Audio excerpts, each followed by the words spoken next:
आपण बघत आहात एकेपी न्यूज मराठी, आपला आवाज आपली ताकद। सबस्क्राइब करा, शेअर करा, लाईक करा। AKP news Marathi.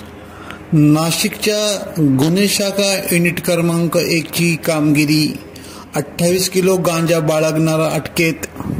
नाशिकच्या गुन्हे शाखा युनिट क्रमांक 1 च्या पोलीस अंमलदारांनी शाहरुख शाह राहणार म्हाडा कॉलनी वडाळागाव नाशिक नामक व्यक्तीकडून 4,21,725 रुपये किमतीचा 28 किलो 115 ग्रॅम वजन असलेला गांजा अवैधरित्या साठवण करणाऱ्यास अटक करून इंदिरानगर पोलीस ठाण्यात गुन्हा दाखल करण्यात आला।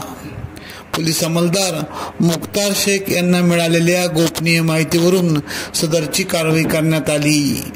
एकेपी न्यूज साठी ब्युरो चीफ अनवर खान पठाण, नाशिक।